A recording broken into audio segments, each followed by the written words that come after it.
Welcome back, femme boys and girls, to the fourth round of our 007 face-off. On this side of the Bond bracket, we last pitted one and done George Lazenby against four-time repeat offender Pierce Brosnan, and now the electorate has spoken. But who came out on top? Competition was fierce, with both contestants pulling out all the... Okay, you know what? I'm completely kidding. Brosnan blew Lazenby out of the water. The Bond of On Her Majesty's Secret Service may be a classic, but he's a few exploding pens short of the big leagues. See you around, George. This never happened to the other fella. Yeah, tell it to the fourth wall.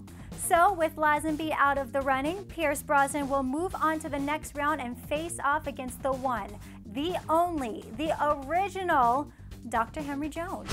Dead! What? Dead! What? I mean, Sean Connery. Connery held the role of 007 from the movie's inception with the 1962 film Dr. No through the seventh installment, 1971's Diamonds Are Forever, with just a small intermission for George Lazenby's film. That gives him an impressive 6 movies total, not counting Thunderball's bastard twin brother, Never Say Never Again. But remember, folks, we're all about quality over quantity. Though Connery is certainly the archetype by which each new Bond is judged, Brosnan is a close match. Both actors are known for portraying a more suave, refined character, playing up his boyish charm without straying too far from the serious life or death nature of a mission into what I like to call the Roger Moore zone. You're quite right. This is going to be a tough battle, but only one of these two gentlemen can advance to the final face-off. To help you cast your vote, we're going to break it down and see how Sean Connery and Pierce Brosnan compare in a few different categories. So let's get to it. If James Bond has taught us one thing, it's that it's not the destination, but the journey. Why sit quietly reading Sky Mall on a boring commercial flight when you can jump out of the plane instead? Let's take a look at some everyday activities done the Bond way to see how well Connery and Brosnan represent this philosophy. Take driving, for example. Where you or I might take the car out for a nice little spin, Connery takes it for a harrying car chase while Brosnan jumps his motorcycle over a helicopter. Or maybe you prefer the train? Try a page out of Connery's book and liven things up with some wrestling, or occupy yourself the Brosnan way and defuse a nuclear bomb. Even just leaving the house can be an adventure if you do it in style.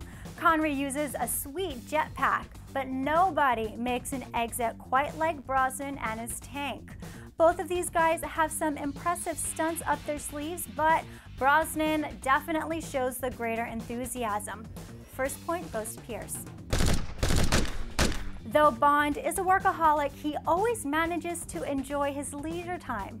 Though that's not difficult when your job just happens to bring you to some of the world's most scenic and exotic locations. The question is, which one of our opponents lucked into the best vacay spots? The guys are really pretty evenly matched here. Both spent time in Cuba, Istanbul, and East Asia, and neither are ever more than a spitting distance from a casino. Guess we'll have to call this one a draw. Oh wait, what's that place? That's right, Pierce Brosnan gets to chill in a f***ing ice palace. Another point to Brosnan. Here's a hot tip for any future 007s out there. If like half of your girlfriends end up trying to kill you, you might not have the best taste in women.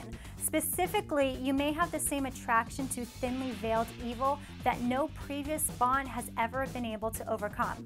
Take Brosnan's crop of femme fatales, Miranda Frost, the double agent, Electric King, that chick with Stockholm Syndrome, and my personal favorite, Xenia on the top, who has a weird thing for strangling people with her thighs.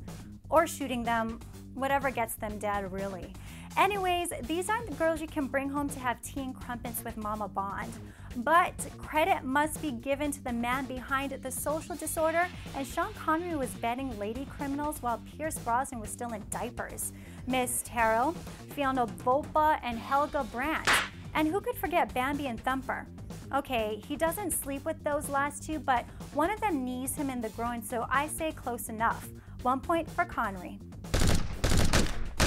All right then, we've had a crack at the women, so let's turn the tables. Good old-fashioned misogyny is a staple of the 007 franchise. Whether our hero is womanizing, objectifying, or just having little to no reaction upon the discovery of a lover's corpse, he's always there to graciously remind us that women are his playthings. Of course, the occasional Bond girl turns out to be a badass spy or a totally credible nuclear scientist. But don't worry, Bond will sexually harass them too. Why don't we let the boys speak for themselves? Looking for shells? No, I'm just looking. Magnificent view.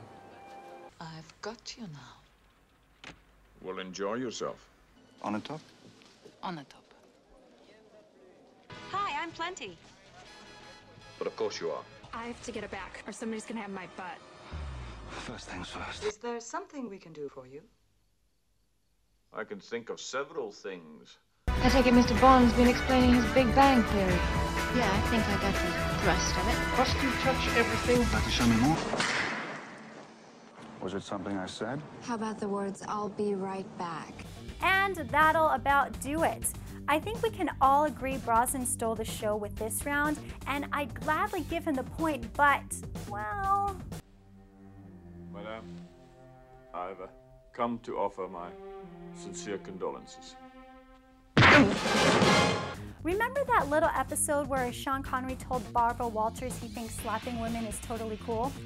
Yeah, real-life misogyny trumps fictional misogyny every time, so Connery wins this round. That brings the score to an even 2-2, so I'm counting on you guys to break the tie.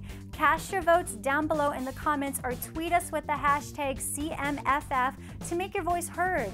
Whoever wins this matchup will move on to the final round and may be given the title of Ultimate Best James Bond of all time with no take-backsies, so make sure you pick a good one.